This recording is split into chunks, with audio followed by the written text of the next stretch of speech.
Today on Co-op for Two, a quick spoiler-free review of Blair Witch Season 2 from Hunt a Killer. How does the sequel compare to the original? Let's find out. Blair Witch Season 2 from Hunt a Killer is a 6-part game. Now it seems Hunt a Killer is moving away from their direct order subscription-based services to small single-box games, so this may be one of their last big multi-part boxes. We'll see whether that's good or bad. It was released originally in 2020. It's based on the Blair Witch movie, and it is the second set. So there is a season 1 that also consists of 6 episodes. We've played through both seasons on the channel, about 18 hours per season, about 3 hours per box. You can watch those videos. But it won't take you 3 hours a box to play. I think you can probably expect an hour per box, maybe a little more. It is rated by Hunt a Killer at a difficulty of 4 out of 5 in their sets. I wouldn't say it's particularly hard, maybe medium difficulty, but you're sure to get stuck here and there, especially if you're playing it with a small group. Now, this box does contain a fair bit of multimedia internet access required. You'll need the internet to answer questions at the end of each box and to get extra content. There'll be websites you occasionally visit, and definitely some video and audio. As of 2024 November, those websites and multimedia content is all still available, even though this game is out of print. There are copies floating around on eBay, etc., and occasionally Hunt a Killer seems to reprint things. Now, you won't replay this game once you've been through it. You're done. It is a mystery experience. But with some effort, you could pass this along and sell it used, although you'll have to make particular effort to avoid marking up things, folding them, etc.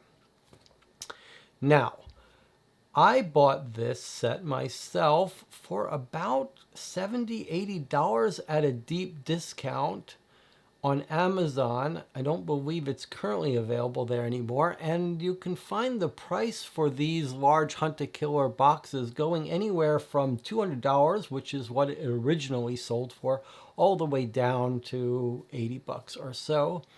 And I'll talk about what price point I think is reasonable for it at the end of this video.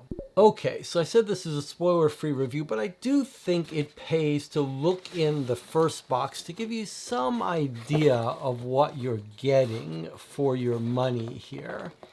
The boxes are sometimes will take longer or shorter, be more full, but let's just take a look at the first box here. I'm not going to really show you anything you wouldn't see right in the beginning.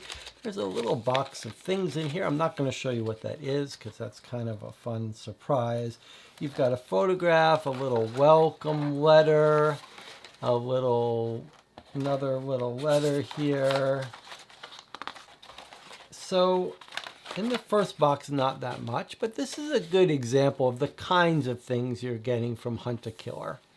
So here's a big, nice notebook, and you can see the beginning of it has some stuff in it that's very highly produced and nice. And then it's all blank pages for you to write in. I think this gives you the idea of the kind of thing that Hunt a Killer does. They tend to be some expensive props that you pay for, and they're like hats or, bags or something. And there's really not much in it. And that's one of the differences between the approach of Hunt a Killer. So there's not that much in this box, but each box tends to have one main sort of puzzle.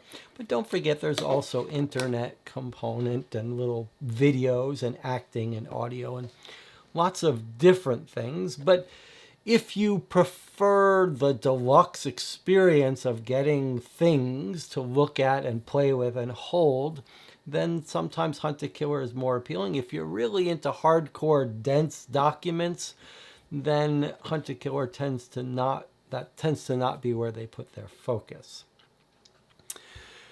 So let's put this away and talk about the experience of Blair Witch Season 2. I played Season 1 of Blair Witch from Hunt a Killer, and I really liked it. It was a very atmospheric, thematic, creepy, scary, dark, sort of pessimistic game. And it matched the movie quite well, but was sort of like an origin story. And I really liked it a lot. It was very atmospheric. It's a good game to play over Halloween. And I was told that Season 2 was a big letdown. That all the things we liked about Season 1 were not going to be found in Season 2. So lots of people played Season 2 who loved Season 1 and didn't like it. But I don't agree with that. I had a very good time playing Season 2. It's a different story, a different setting. It's sort of a modern little add-on to the series, but it does continue from Season 1. You could play it as a standalone set, having not played Season 1, but I think you'll be missing out quite a bit. It does tie in. It starts a little light and slow and on a different tone, but then ramps up and is also dark and creepy and scary. So I think the things about Season 1 that were good, some of that dark, creepy stuff is also good about Season 2. In addition, the problems are a little different between the two sets. In Season 1, there was some real busy cipher work that was really unpleasant. And that's not in this set. The puzzles are more breezy, quicker, for the most part. Here, they're not as deep, I would say, and maybe not as satisfying, but a little more breezy to go along with an engaging story. But I think the reason this is a satisfying set is the same reason that the first set of Blair Witch Season 1 was a satisfying set, which is that as a totality, as a long-form storytelling experience with puzzles and mystery weaved between, it is a success. It does convey that. It is like watching being involved in a long, creepy movie. And where Season 1 was very engaging right from the start, I think this one takes a little while to get started. First couple boxes are a little weak. Then it ramps up. It does get better as you go along. And I think maybe the multimedia stuff in both Season 1 and Season 2 is some of the best that we see in this genre, and it does work. As for negatives, I would say there are a couple puzzles here that are bad. There was one that really put me on tilt, was really unpleasant. It was matched with a web interface to work on the puzzle that I thought was particularly clunky, badly designed, really frustrating. There are hints for all these, though. You can go online and get hints for any of the puzzles, and if you get stuck there, you can watch our playthrough and commiserate with me as I get angry as we try to solve it. The main real con of this set is the cost. If you paid $200 for this, I can see how you might be disappointed.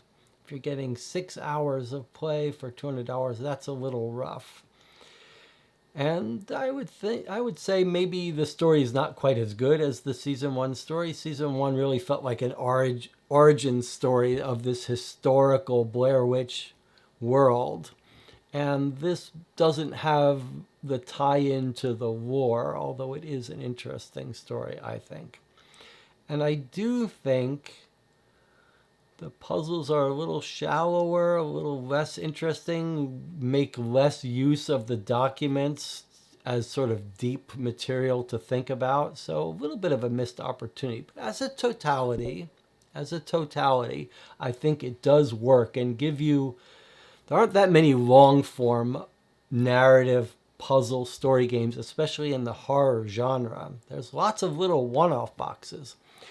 But this, I think, because of that unique spot, if it scratches an itch for you, I think it can really work. I'd say my overall rating, maybe 8 out of 10 for this box. Maybe season 1, I forget what I rated it, but maybe a 9 out of 10 for that box, 8 out of 10 for this box. A little, not quite as good as season 1, but not too far behind it. I do think, in terms of advice, you should play season 1 before you play season 2. Contrary to the advice that was given me, I think if you like season 1, there's a good chance you'll like season 2. I don't think you should play season 2 alone without having played season 1. And I think, to me, the best way to think about it is, if you like these long-form narrative story puzzle mystery games, the combination of these two sets gives you a 12-part story in this world in 2 major acts. That is very satisfying. If you can get your hands on these seasons for $100 each, I really think you might have some fun here. And there is something special about a long form game over the course of multiple boxes, and string them together, you got 12 parts. It's pretty special. All right, I am very curious what you thought. If you've played both seasons, I want to hear from you. I hope you'll post a comment on this video letting me know what you thought. As I said, we played through both of these series on YouTube. That's 36 hours in total. If you're curious, you can check out those videos. I'd like to hear from you, and I'll see you on the next one.